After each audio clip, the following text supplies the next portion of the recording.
Good morning students, class 7। आज हम पढ़ेंगे बुद्धि एव अस्माकं बलम।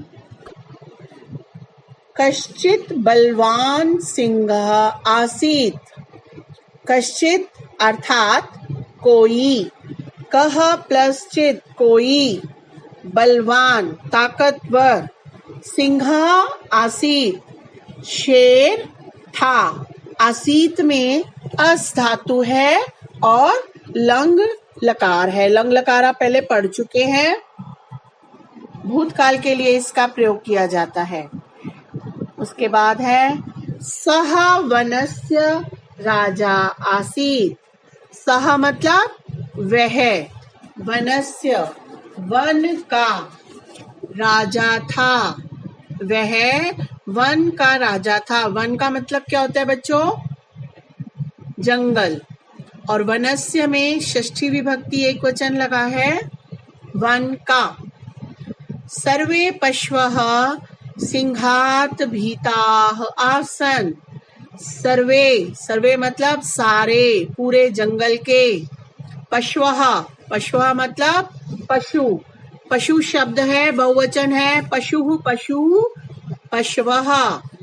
जंगल के जो सारे पशु थे, सिंहात भीताः आसन्, शेर से डरे हुए थे। सिंहात में सिंह शब्द में पंचमी विभक्ति लगी है, शेर से।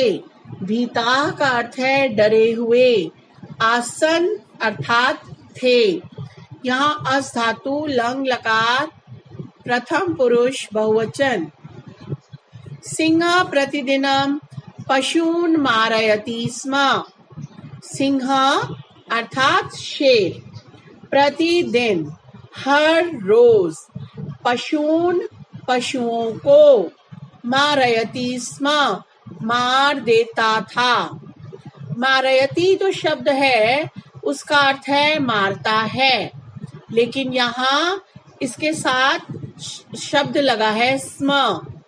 और जब क्रिया के साथ स्म लग जाता है तो वहां हम भूतकाल का प्रयोग करते हैं। सिंह प्रतिदिनम पशून मारयति अगर बोला जाएगा तो हम कहेंगे शेर हर रोज पशुओं को मारता है। लेकिन क्योंकि यहाँ मारयति के साथ स्म लगा है तो ये भूतकाल की क्रिया बन गई और वाक्य बना शेर प्रतिदिन पशुओं को मार देता था। पशूनाम संख्या न्यूनतरा अभवत। पशुनाम मतलब पशुओं की, षष्ठी विभक्ति लगी है यहाँ पर, बहुवचन। पशुओं की संख्या न्यूनतरा अभवत। न्यूनतरा मतलब पहले से कम हो गई। सिंहात भीताः पशवः गुहासु वसन्ति स्म। शेर से डरे हुए पशु गुफाओं में रहते थे। गुहा जो शब्द है वो स्त्रीलिंग है और यहाँ सप्तमी विभक्ति बहुवचन है, गुहासु, गुफाओं में। और वसंती स्म वस धातु है और स्म लग गया है तो भूतकाल की क्रिया बन गई है वसंती स्म। एकदा सिंह बुभुक्षितः आसीत्। एकदा अर्थात एक बार, सिंह शेर, बुभुक्षितः आसीत् भूखा था।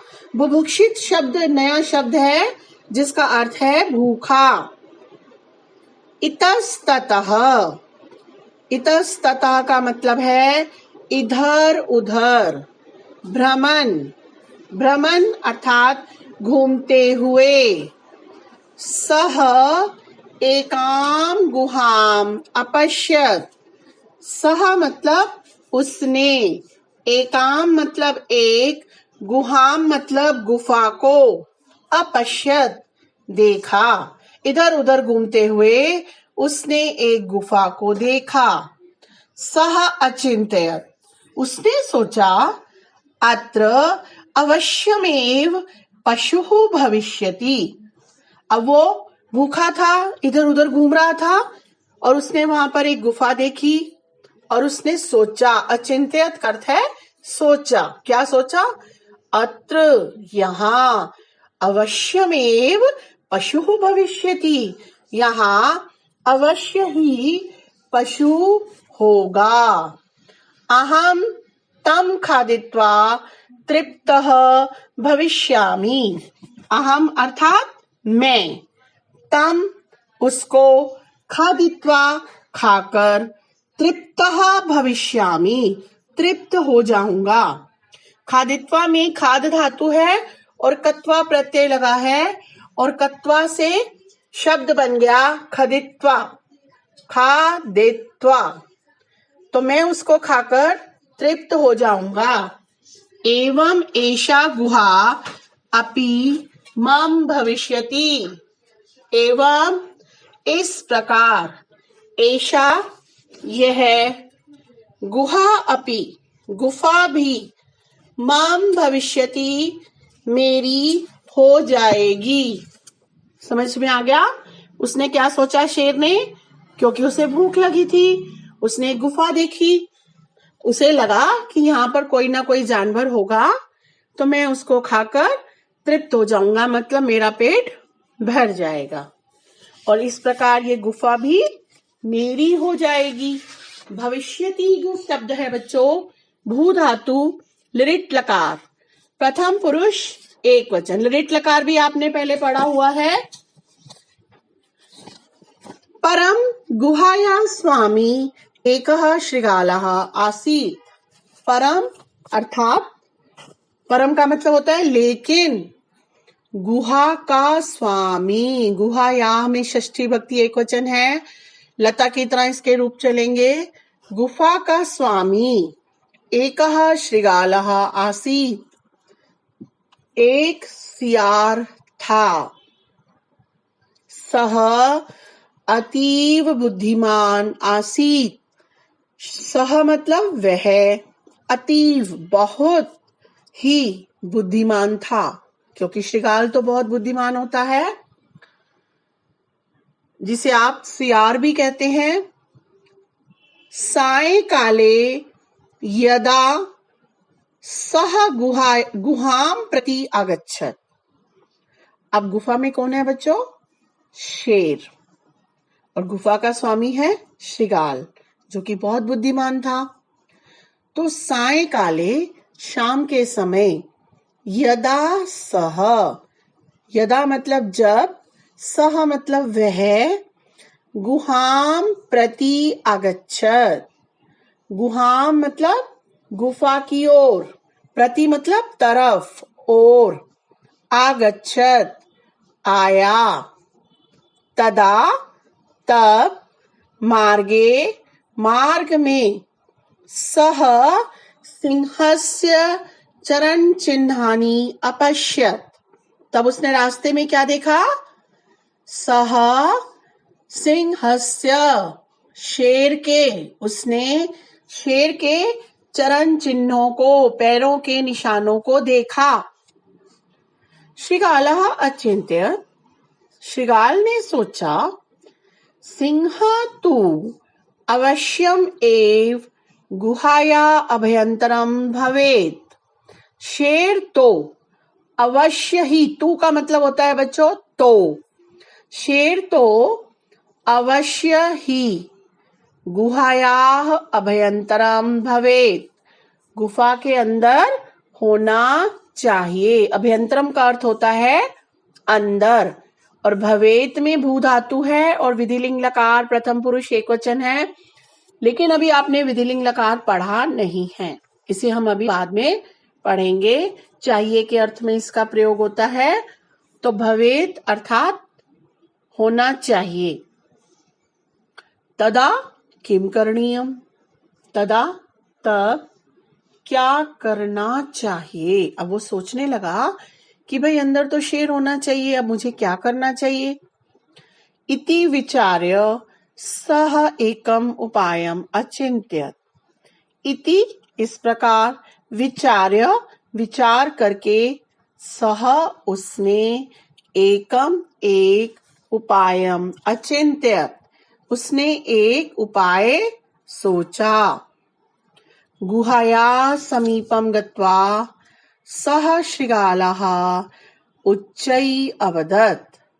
गुहायाः गुफा के समीपम पास गत्वा गम प्लस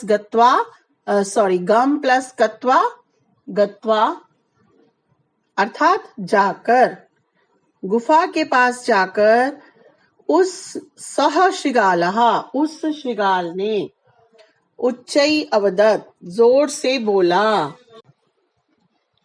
श्रृगालः उच्चै अवदत् अहि गुहे। श्रृगाल जोर से बोला आई गुहे अरे गुफा। अहम आगच्छम मैं आ गया। प्रतिदिनम इव कथये सर्वत्र कुशलम अस्ति न वा। प्रतिदिनम इव हर रोज की तरह कहो, कथय अर्थात कहो, सर्वत्र सब जगह, कुशलम अस्ति कुशल है या नहीं। समझ में आया बच्चों? श्रृगाल क्योंकि बहुत चतुर है, उसने इस तरह से बोला कि हे गुफा, मुझे तुम हर रोज की तरह ये बताओ सब कुछ कुशल है या नहीं। आप सब जानते हैं गुफा बोल नहीं सकती है ना?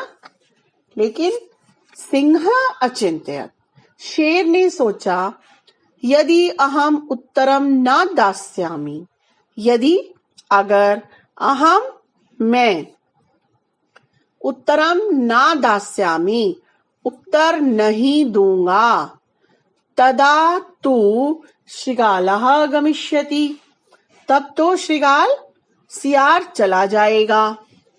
अतः सह अकथ्यत, इसलिए उसने कहा आगच्छ आओ, अत्र सर्वम कुशलम अस्ति, यहाँ सब कुशल है।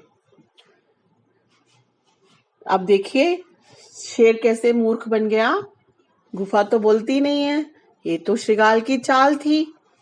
लेकिन जैसे ही शेर ने बोला तो श्रृगाल को सब समझ में आ गया। श्रृगालः सत्यम ज्ञात्वा तत्क्षणम एव अधावत्। श्रृगाल सत्य जानकर, ज्ञात्वा शब्द में बच्चों ज्ञा प्लस कत्वा है, ज्ञा धातु के साथ कत्वा प्रत्यय का प्रयोग लगा है और शब्द बन गया है जानकर, सत्य को जानकर, तत्क्षणम एव उसी क्षण उसी मिनट वह वहां से भाग गया। कौन भाग गया? श्रृगाल। किंचित कालम प्रतीक्षाम कृत्वा सिंह गुहाया बहि आगच्छत्। किंचित अर्थात कुछ, कालम समय, प्रतीक्षाम कृत्वा प्रतीक्षा करके, इंतजार करके, कृत्वा में भी क्री धातु है और कत्वा प्रत्यय है जिसका अर्थ बना कृत्वा।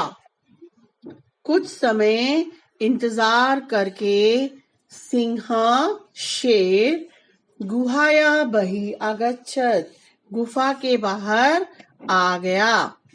तदा तब इतस्ततः पश्यन् इधर उधर देखते हुए सिंह पश्चातापम कृत्वा बुभुक्षितः एव अतिष्ठत्। तब इधर उधर देखते हुए शेर पश्चातापम मतलब पश्चाताप करते हुए, अफसोस करके भूखा ही रह गया। बुभुक्षिता का अर्थ मैंने आपको पहले भी बताया था, भूखा, एव अर्थात ही, अतिष्ठत रह गया। उचितम एव कथितम उचित ही कहा गया है। सर्वाणि कार्याणि बुद्ध्या एव सिद्ध्यन्ति। सर्वाणि अर्थात सारे, कार्याणि अर्थात कार्य, बुद्ध्या एव बुद्धि से ही सिद्ध होते हैं, पूरे होते हैं। यदि आप बुद्धिमान हैं तो अपनी बुद्धि के बल पर आप किसी ताकतवर व्यक्ति को भी हरा सकते हैं।